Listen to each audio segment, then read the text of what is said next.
वज़ीर ख़ज़ाना डॉक्टर सलमान शाह ने हमें ज्वाइन किया है। थैंक यू शाह साहब, आपने वक्त दिया। शाह साहब, ये फरमाइएगा कि इत्तलात हैं कि हुकूमत पाकिस्तान अगले 3 साल में तकरीबन मजमूई तौर पर मुख्तलिफ इदारों से मिलाकर 22 अरब डॉलर तक का कर्ज लेगी। क्या सब हुकूमतों में यही होता है या इस बार कुछ स्पेशल हो रहा है? एक तरफ तो हम कर्जे IMF, वर्ल्ड बैंक और एशियन डेवलपमेंट बैंक से ले रहे होंगे, दूसरी तरफ हमने जो पुराने कर्जे हैं उनको हम वापस भी कर रहे होंगे। सो ये एक किस्म की डायनामिक चीज़ है। अगर हमारी इकॉनमी बेहतर हो गई, अगर हमारी इकॉनमी में ग्रोथ आनी शुरू हो गई और अगर हमारी इकॉनमी में फ़ॉरेन इन्वेस्टमेंट आनी शुरू हो जाती है और हमारा अपना इन्वेस्टर इन्वेस्ट करना शुरू कर देता है, तो फिर ये भी पॉसिबल है कि हम अपने पुराने कर्ज़े जो हैं उनको उतारना भी शुरू कर सकते हैं। मसलन अगर हम प्राइवेटाइजेशन करते हैं और उस प्राइवेटाइजेशन से जो रकम आती है उससे हम कर्ज़े अपने जो हैं वो पे ऑफ कर देते हैं, तो कर्ज़ों की जो टोटल हजूम है वो भी कम हो सकता है। सो ये डिपेंड करता है हमारी इकोनॉमिक पॉलिसीज़ और स्ट्रेटजीज़ में।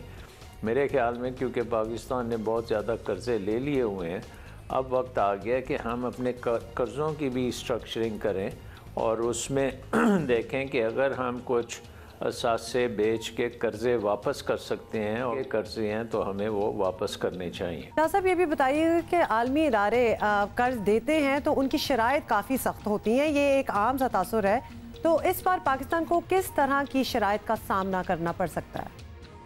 देखिए, एक बात तो ये है कि जो आलमी इदारे कर्ज़े देते हैं वो कमर्शियल कर्ज़ों से सस्ते होते हैं। सो अगर IMF से हम कर्ज़ा लेंगे तो वो सस्ता होगा बनिस्बत के हम किसी बैंक से जाके कर्ज़ा ले लें। यहाँ हम जाके बॉन्ड इशू करें और उस बॉन्ड का इंटरेस्ट दें तो वो इंटरेस्ट IMF के कर्ज़े से ज़्यादा होगा। सो आई थिंक ये जो इंटरनेशनल अदारों हैं इनके कहीं कर्ज़े तो कंसेशनल भी हो सकते हैं, और अगर कोई बायलैटरल अरेंजमेंट आपकी किसी दूसरे ममालिक से होती है तो उसमें भी आपको हो सकता है कर्ज़े सस्ते कर्ज़े भी मिल सकते हैं।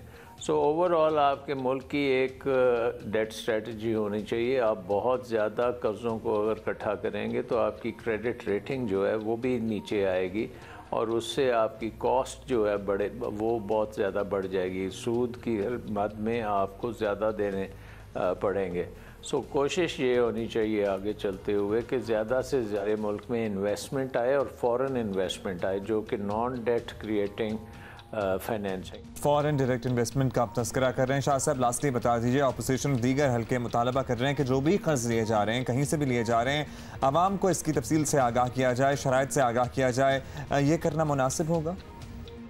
प्रोग्राम होता है वो तो जो भी होगा वो उनकी वेबसाइट पे भी आ जाएगा और उसमें आपको सारे टारगेट्स का भी पता लग जाएगा, शराइत का भी पता लग जाएगा कि किस किस्म की जो वो हैं कंडीशनैलिटीज़ क्या होंगी कि हमने कैसे बिजली के निज़ाम को ठीक करना है या हमने कैसे फिस्कल डेफिसिट अपना ठीक करना है, कैसे हम करंट अकाउंट डेफिसिट को नीचे लाएंगे, उनके तरीक़ेकार होंगे, उसके मुताबिक टारगेट्स वगैरह भी होंगे।